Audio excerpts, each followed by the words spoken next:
Meghan Markle has been lined up to play a role in the sequel to the new Barbie film. Is it true or is it false?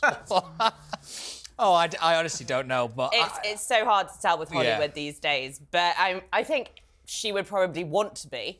Yeah. But, I mean, we all know now it's like go woke, go broke. Yeah. So I don't think that any Hollywood producer would agree It's to probably that. the only time I'm actually happy to have somebody on strike, because all the writers are on strike, so it might like delay it a bit if this turns out to be true. Do you think they used writers on the Barbie film? Well, it's interesting actually because it's Ghost writers. Yeah, it's just broke over $1 billion at the box office. I think it's on track to be Warner Brothers' biggest movie in quite some time. I think the last one would probably be Harry Potter, I'm guessing. Yeah. And I think it's the first female-led director to reach over $1 billion independently and everything. So, like, in terms of its success, I think it's there, clearly. And its cultural impact is undeniable. I don't think there's anyone who is more likely to ruin that success than Meghan Markle, to be honest.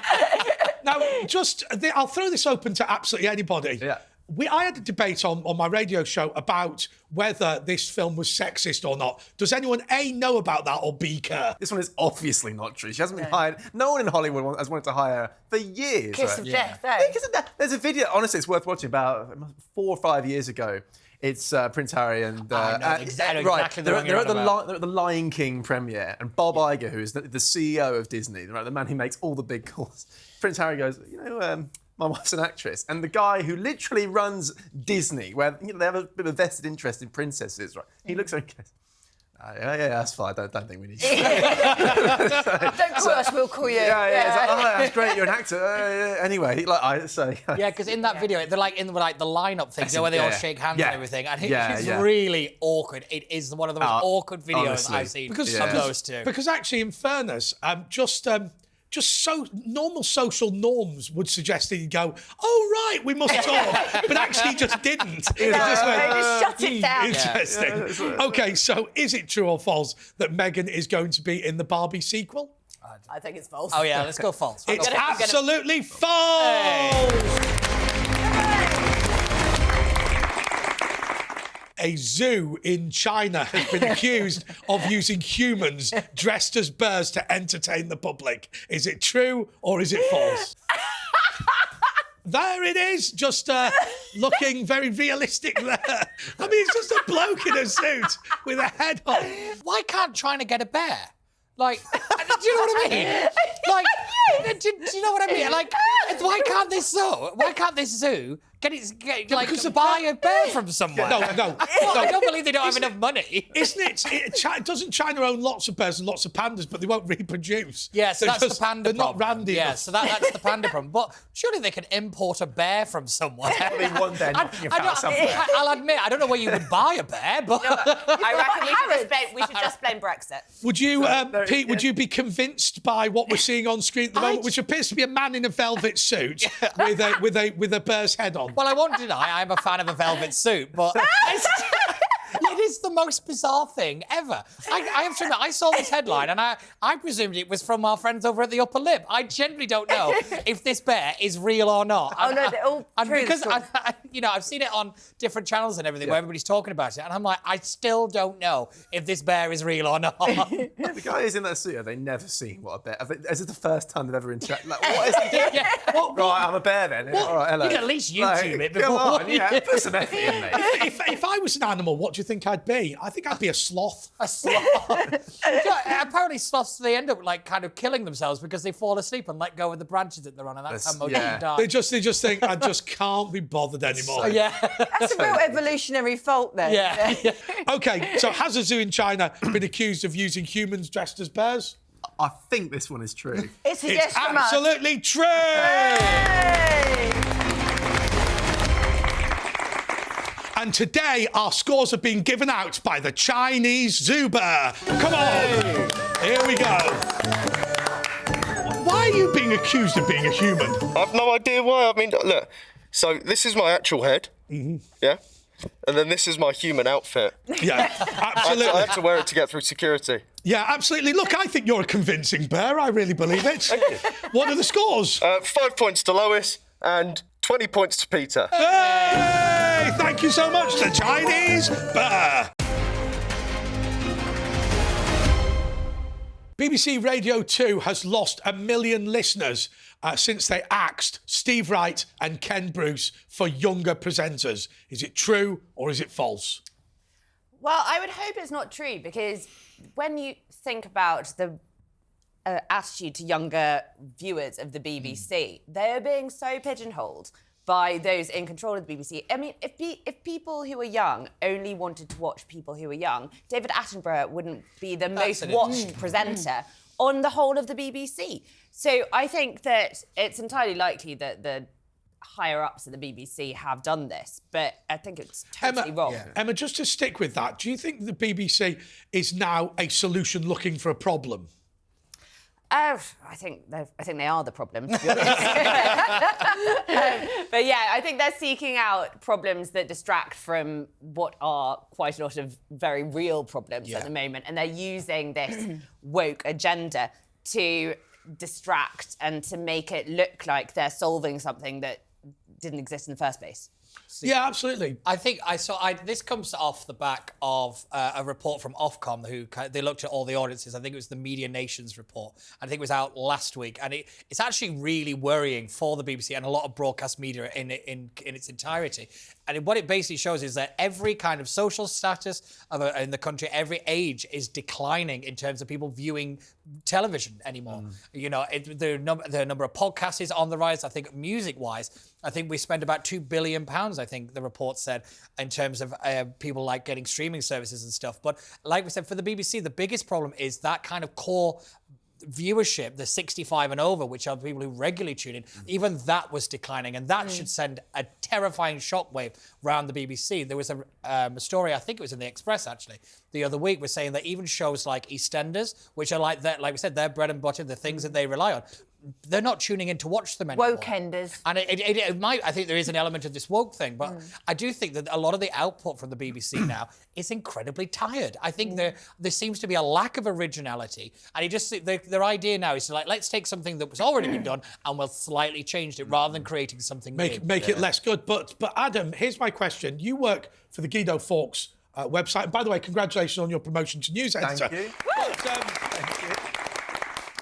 But look, there's a lot more choice now in the market, and I just think that you need to lean into that. You know, channels like this couldn't have existed for technological reasons and other reasons 20, 30, 40 years ago. So obviously we attempt to cater for something slightly different. The BBC, by being an everyman product, just sometimes feels like a no-one-at-all product. Yeah, I mean, they're analog. It's using a metaphor. They're an analog product in a digital world, and also they can't compete with the likes of Netflix and Amazon in terms of their entertainment package. They don't have anywhere near the budgets for. Something like Doctor Who is absolutely pushing the limit of what they can produce, and even that's a little bit tired. So they are really struggling. You know, what is the point of watching something like that when on Netflix you have something that is studio quality all the time, everything you watch? But then the other problem is the things that they're very, very, very good at. Like, for example, the Today programme, BBC Radio 4, they've tried to woke it, and it's, I mean, it always used to be obviously quite centre-left. It's so the other way now that they're alienating all of their older listeners from that as well. 101 million. But Lois, let me just stick with Lois for a second. I look at this and I think that, you know, there was a time when programmes like Newsnight, which I know is pretty badly discredited now in terms of its bias, but shows like that were really, really significant. And now nobody cares. I mean, look, whatever you say about the BBC, the idea that you can go into any canteen in Britain and people will not know what happened on EastEnders last night is a real shock. It is a real shock. I mean, my nan's been watching it since the beginning, and even she's like, oh, I can't. You feel like you're being lectured to. That's the problem. And it's not just on EastEnders. It's the same on everything. I mean, if you put radio... I used to have Radio 4 on, like a sort of comfort blanket in my kitchen all the time. I can't bear it now. It has the opposite of comfort. It actually makes me want to throw things, smash windows up. I've got Classic FM now because I'm so highbrow. But, you know, I just wanted something on in the background. Highbrow in Essex. Highbrow in Essex is... It's an oxymoron, isn't it, surely? Highbrow in Essex is putting mayonnaise on your kebab. There was a comment made by Nick Robinson, who hosts the Today Show, and he said he's never spoken to a person that wanted a Fox News style network. And I'm like, well, how do you explain the rise of TalkTV and, you know, the other place? Yeah. How do you explain the rise of that? How do you explain the rise of things like the Daily Wire in America, you know, that have become very popular over here. There is clearly a market for this stuff. And I just thought it just showed how out of touch that kind of legacy media actually is. But that's the big problem with the BBC concept of diversity, because what they will do is they will say, look, we get people from a particular demographic. Now you can have, no disrespect, a white version of it, a black version of it, a gay version of it, a lesbian version of it, a woman or male or anything in between of it. But what you can't have is somebody who actually has a different opinion or a different perspective on things. Yeah. And so it's not really diversity in any meaningful sense. No, it's definitely not. It's it's like the facade kind of diversity rather than diversity of opinion or anything. Diversity of optics rather than diversity of opinion. Absolutely. Yeah. Oh, I'm going to steal that one, Emma. Yeah, That's but good, I'm not gonna isn't lie, it? I think we're all stealing that one. Anyway, As I said before, I'll be here all week. has BBC Radio 2 rather lost 1 million listeners due to getting rid of its older and more established presenters? Is it true or is it false? It's true. It's absolutely true!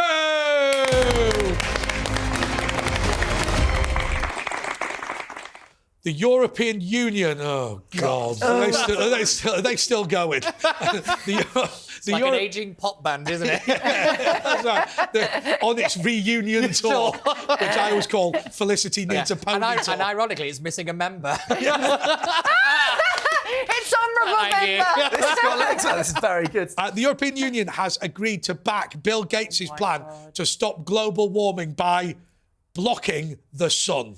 Oh no. Is it true or is it The false? sun or the sun? Oh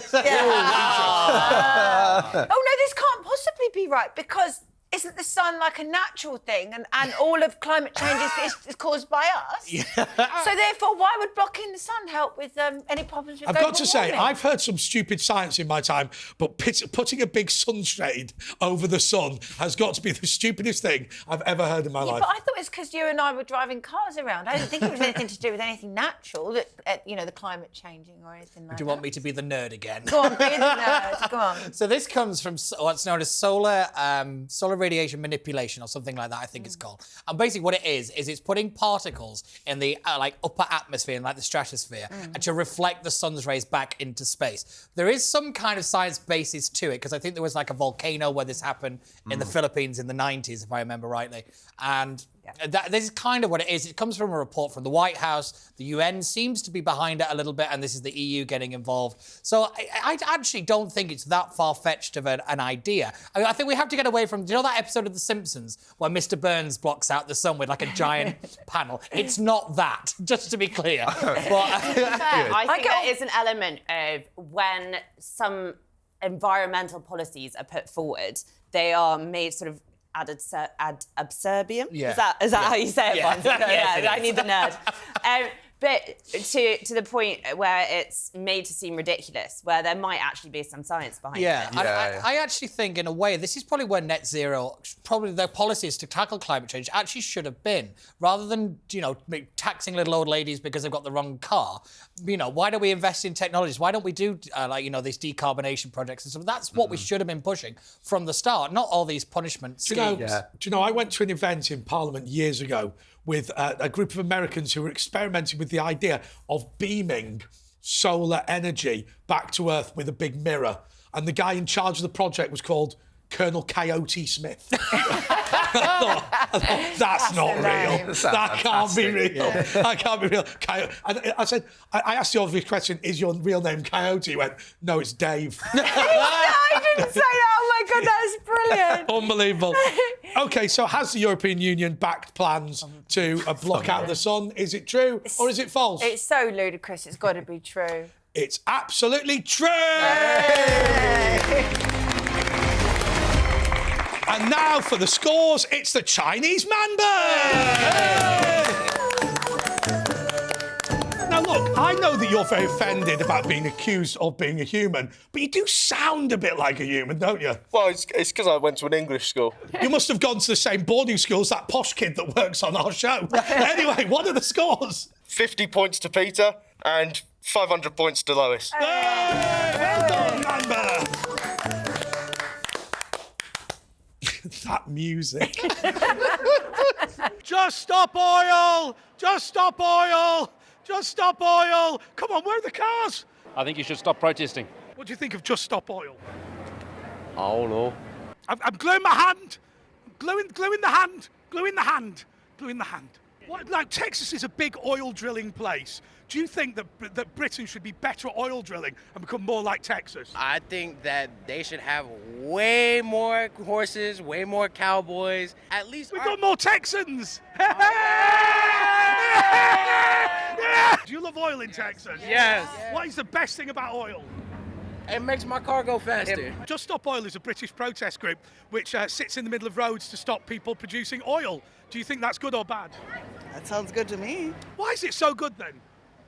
Well, aren't we trying to save the planet a little bit? How are you, big man? Very good. How are you? What do you think of Just Stop Oil? That's fantastic. It's my favorite oil. Look, you were really, really annoyed when you thought I was genuinely Just Stop Oil. Why was that?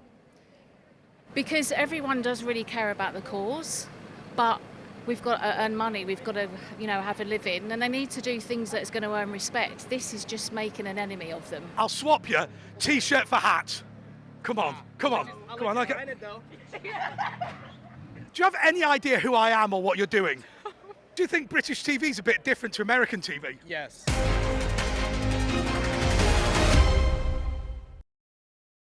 Welcome back to That Was the Woke That Was.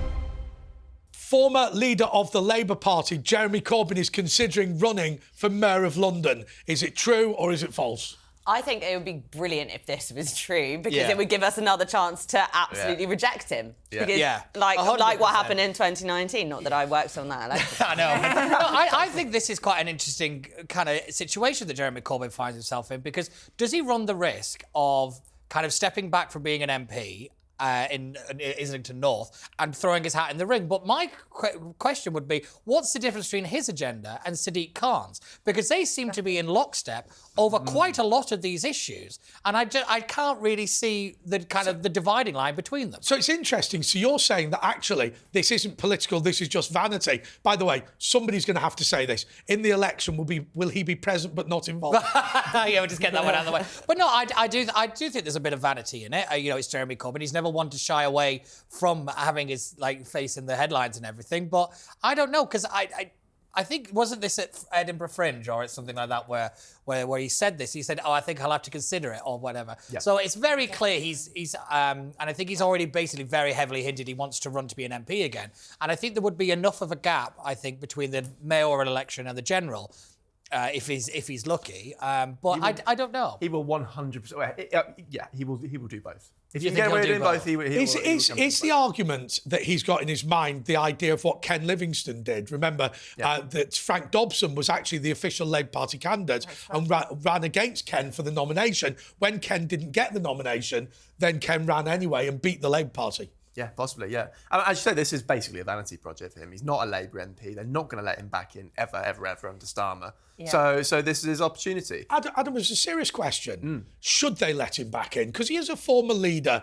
He's no worse than the rest of them as far as I can see. He's a raging HSC, Mike. Well, yeah, but in terms of the anti-Semitism, that is something that's been a major part of the Labour Party for some time now. So, I mean, look, it's...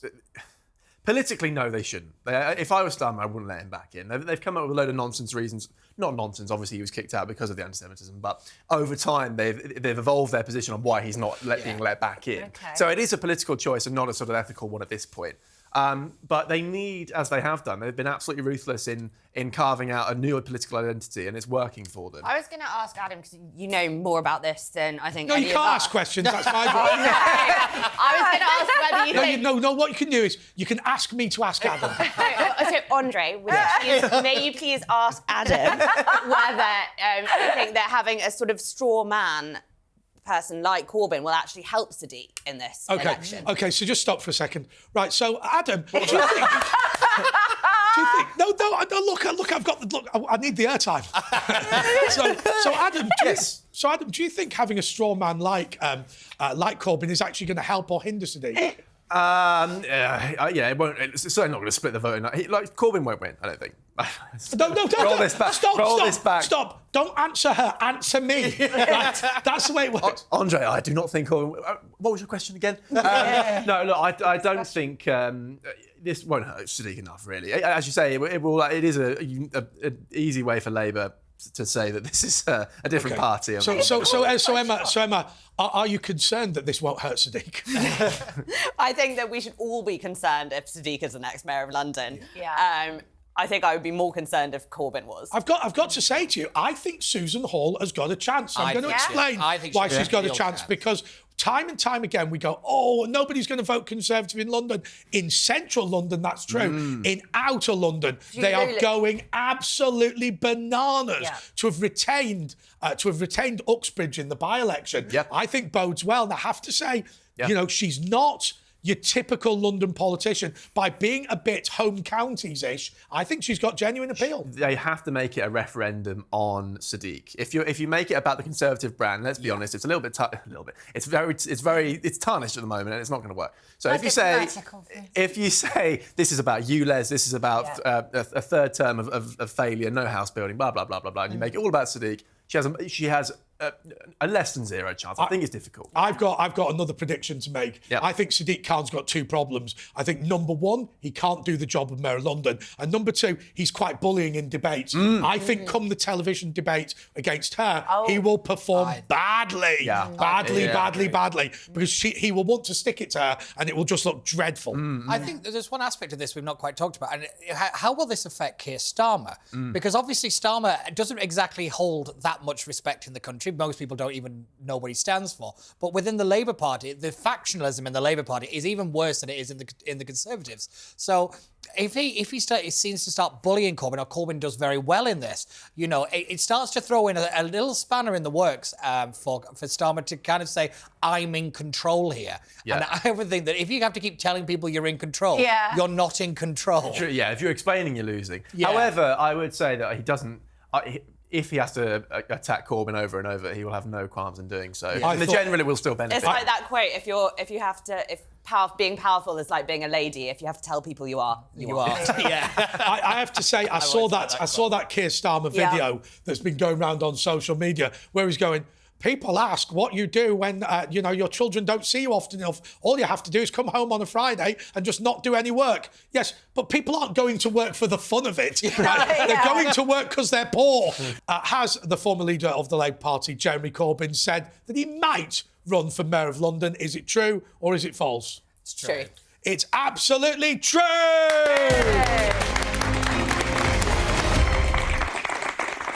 Nat West has cancelled a bank account of an 84-year-old war veteran because he expressed his admiration for Winston Churchill. Is it true or is it false?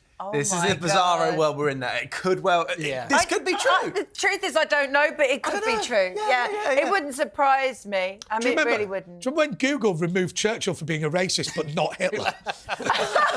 Well, that famous racist, Churchill. But no, Hitler was a big cuddly teddy bear, wasn't he? I mean, to be fair, Winston Churchill said some fruity things about people, particularly in India, but he was a product of his generation. And I think if you defeat the most famous racist leader in history, you've got to get some credibility as an anti-racist. Absolutely. Absolutely. But this is the terrible path that NatWest have walked down. It's one of the biggest unforced errors in PR I've ever seen in my entire life. They keep doing it, though, the banks, don't they? Yeah. Although there's now legislation, the government are trying to act on this. Which will definitely happen. Oh, yeah. She said it will. But even if it doesn't, I'd say that the PR consequences of this, I mean, Farage has been an absolute tear on this and a few others.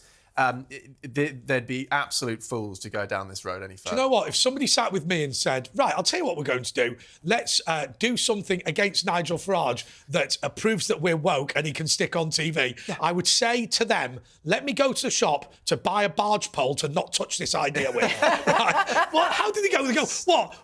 Let's do something woke to Farage. Win. Coots as well. I mean, who even...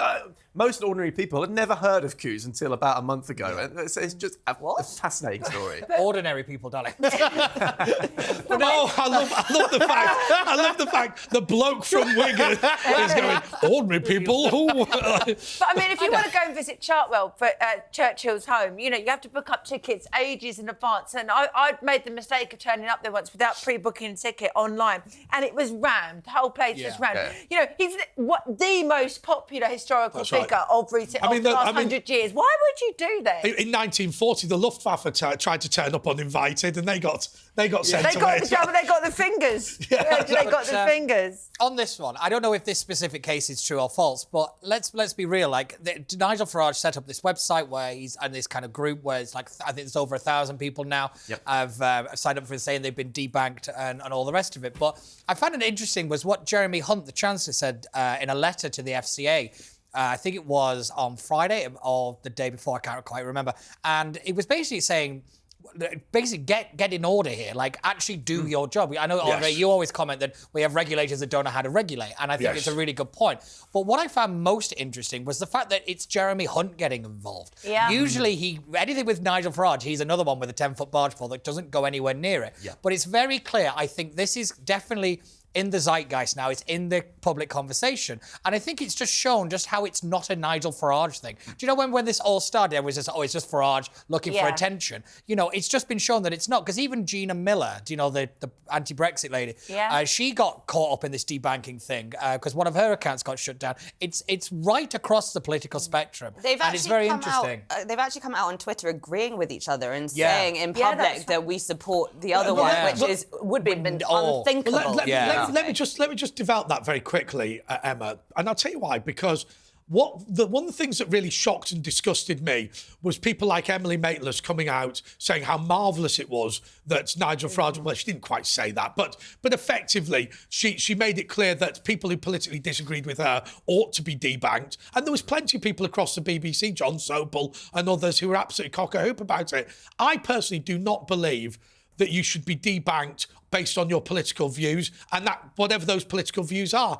But there are people who don't agree with that. There are people who were delighted. I totally agree with you, Andre. And I always think, like Lois always says, wait until they come for you, which is exactly the point. It's we can't have views that disagree with us, and then later, if someone does come forward and says something that you now agree with, then they're allowed to have a political opinion.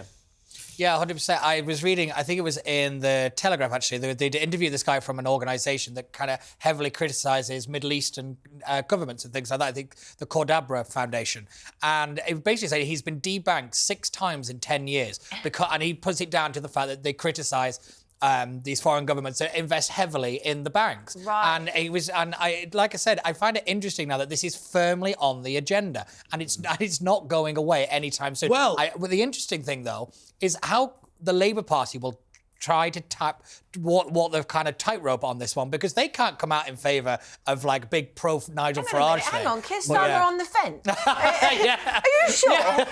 No, this is a proper fence-sitting issue Good for point. it. So actually, I remember we were covering this obviously in real time, and Labour were trying to figure out their line. As this was, so lies. Yeah, they were like, okay. So I think I can't remember off the top of my head. It was a shadow cabinet minister who said in the morning, well, it's Farage, and this is frankly, I have no time for him, and basically sort of agree with it. And then 2 hours later, Starmer was on, I think it was LBC, saying this is a disgrace. So you figured out what it was the former Shadow Home Secretary, Thomas. Nick Thomas Simmons. That's the one. Okay, so has NatWest cancelled an 84-year-old veteran's bank account on the grounds he likes Winston Churchill? Is it true or is it false?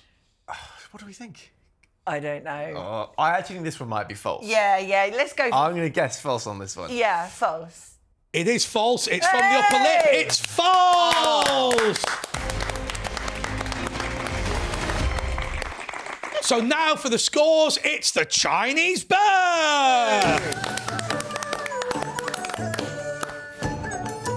Okie dokie. Well, look, so you are now denying that you are a British bloke dressed up as a Chinese bear. Do you know anything about China? The capital is Beijing. Well done. Hey. What are the scores? 50 points to Lois and 0 points to Ems. Hey! By the way, the correct answer was peaking.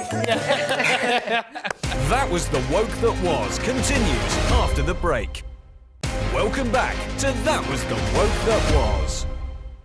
Hundreds of Scottish fishermen are facing the sack after the government branded them too fat. Is it true or is it false? Sorry. I know you shouldn't laugh. By the way, the Scottish government believes in diversity, so they shouldn't be doing this. Yeah, is this the Scottish government or the British government? Like Scottish. the whole? Is it the Scottish one? No, it's the Scottish government. The Scottish one. This must have come as a little bit of a kick in the teeth to the kind of fishing industry who, like, were promised so much after Brexit and have been given absolutely nothing. There's one group of people that have been let down with all the Brexit chaos. I do think it's the fishing industry.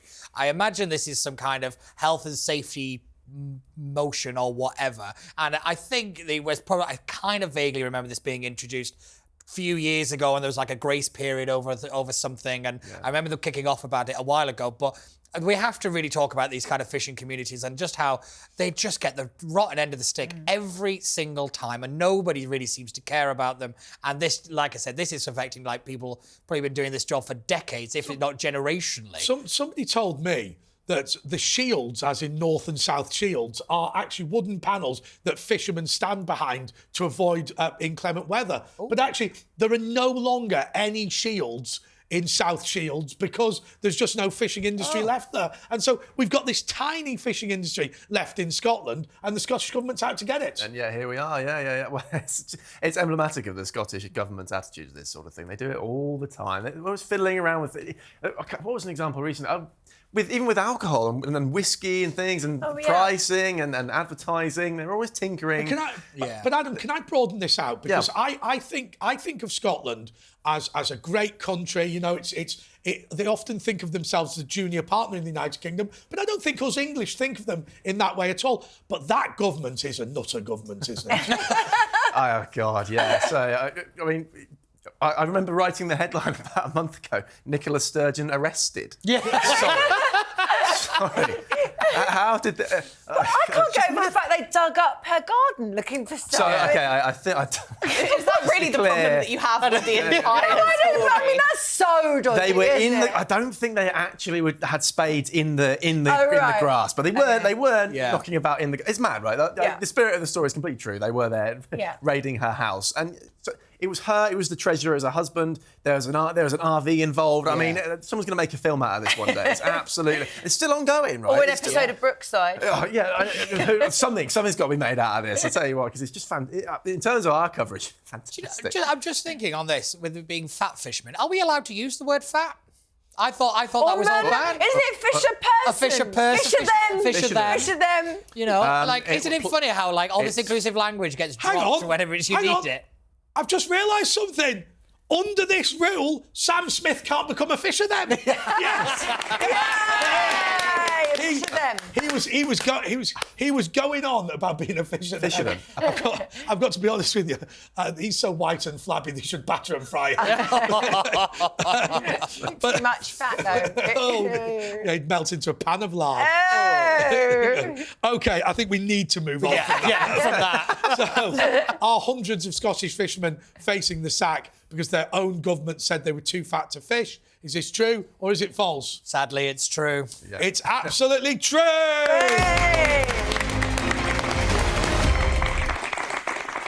And that's why this week our prize is a packet of Fisherman's Friends. They're full of sugar and will make you fat in the fullness of time. But anyway, you're a fisherman's friend, aren't you?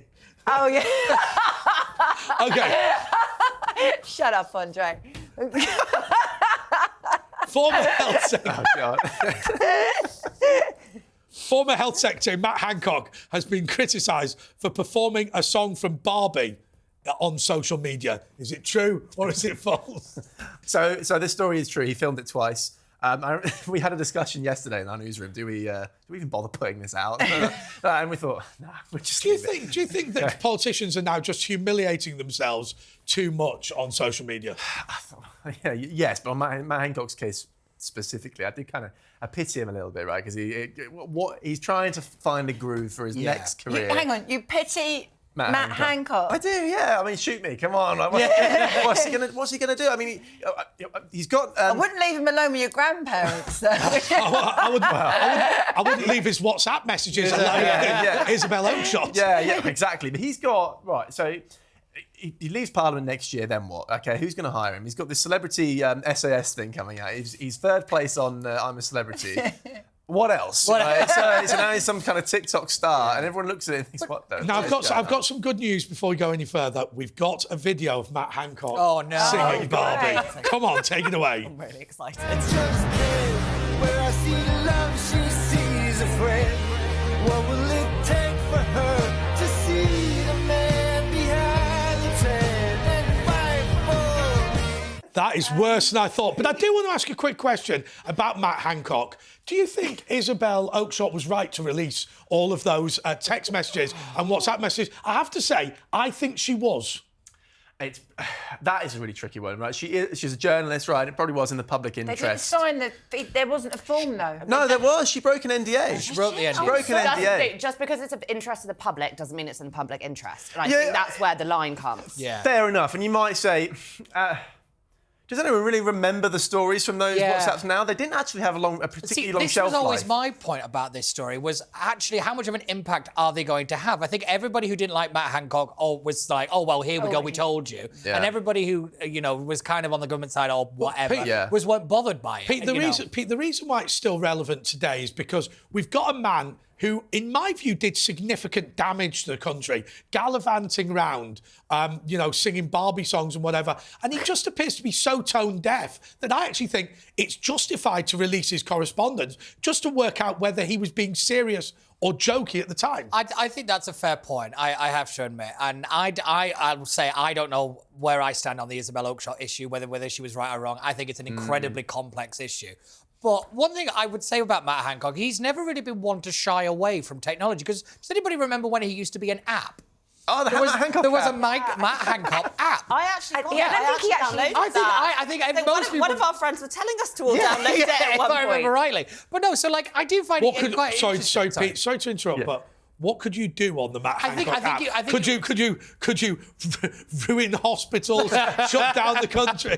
You could tell cheat people... on your wife. You could install covert cameras in your office. I think what you could do is tell your friends that you downloaded the health. Yeah, that's really what you want. But no, because I remember Theresa May when she was Prime Minister, she made that joke because Matt Hancock's here in human form, not in virtual form, which for Theresa May was quite funny at the time. But it's not. No, she did that. She went.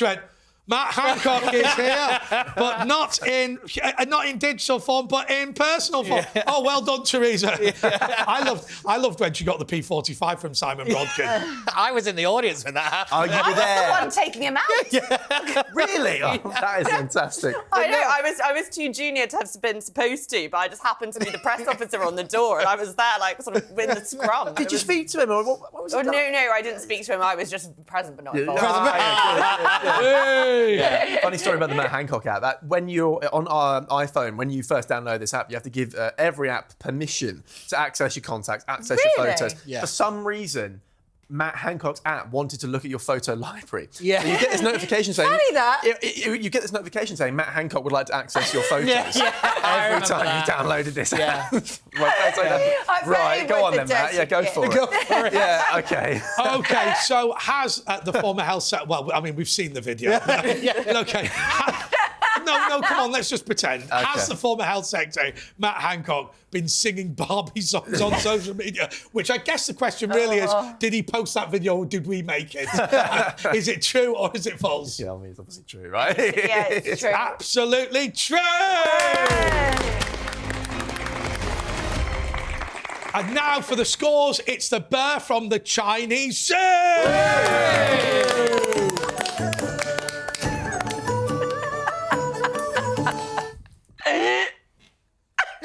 Oi, oi, oi. Now listen, why do you remind me of Teen Wolf? I don't know, man. I'm just a bear.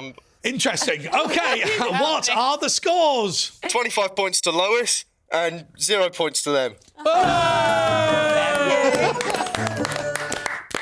Why did we not see that coming? That was The Woke That Was, continues after the break. Welcome back to That Was The Woke That Was. Conservative MP Tobias Ellwood has praised the Taliban for their work in Afghanistan. Is it true or is it false? Yeah, this is true. He was basically saying, look, they've had their problems, but in some respects, Afghanistan, things are looking up over there now. They're not bad lads, really. It's like, look, put aside the fact that the Taliban and women's rights are being grossly rolled back. Things are, the economy's booming. There's lots of baking going on, it's all, there's all that sorts of nice homely stuff going on if the women aren't allowed out. So I mean, Lois, I'm happy to run with this, but what you're saying is that there are advantages to removing women's rights. But not for me, just for other women. because and you, and Lola. But you're saying that because the quality of home baking will improve. Well, absolutely. See, I disagree with that because every female that I know that's into baking has gone big. My advice to any man out there is if you marry a woman, make sure she has no interest in baking. You'll never hear the end of it. I've recently started baking. No! Your bum will go, If we could just go back to Tobias Ellwood, let's remember, he kind of popped up in everybody's minds and kind of became more relevant when he ran towards Keith Palmer.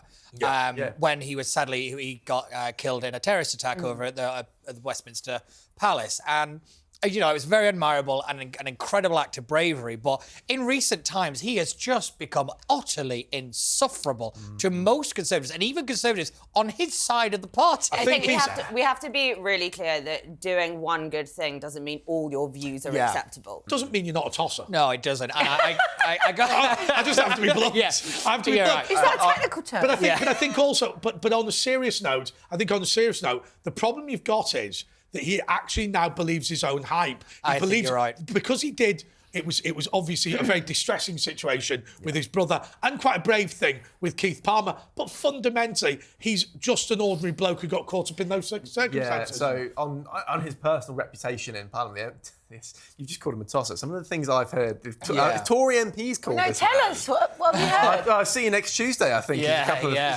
Because I know, sorry to interrupt, I know at the Defence Select Committee, which is the thing that he chairs, there's a table of no confidence. A motion of no confidence has been tabled against him. Yeah. And I think that's pretty much like first week back, as it is, about trying to remove him. I know Ian Duncan-Smith has railed against him. Mark Francois has railed against him. That basically, and I think you're right, Andre, he's started to believe his own PR and his own hype. But my concern about this, and maybe this is me being a bit geeky, but from my perspective, he is the chairman of the Defence Select Committee. His job is to scrutinise the people in the military and indeed the government ministers associated with the defence of this nation. It is not to lead in of himself. It's not to go out to foreign countries and start dictating British government policy or seeking to influence it. This is a regulatory committee in many respects, and it's just jumped massively beyond its remit. I completely agree, because if we also remember, he went to Moldova. This is one of the reasons that he lost the Conservatives' whip,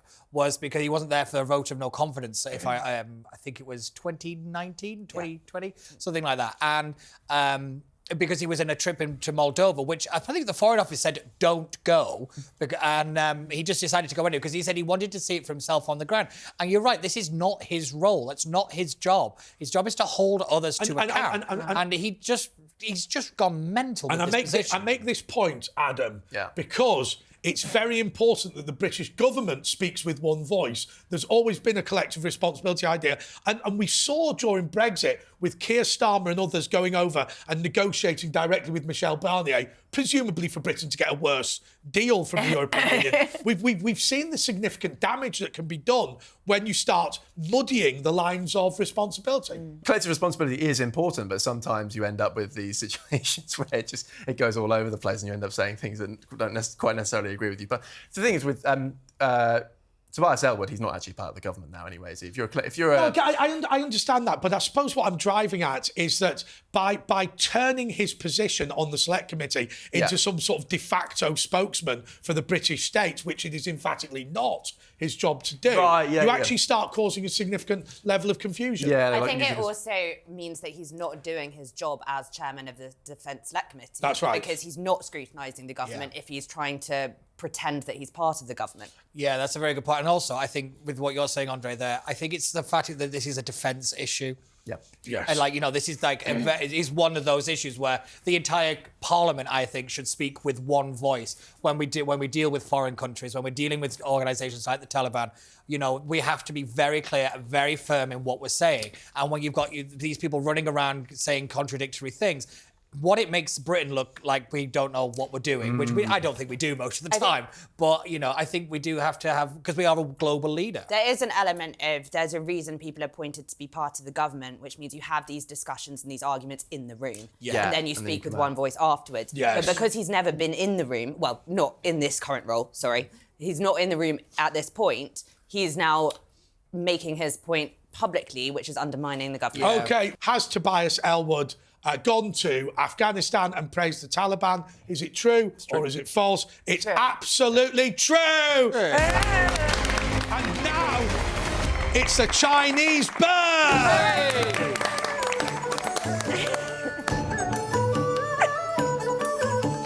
Have you enjoyed the show? I loved it. Thanks for having me on, man.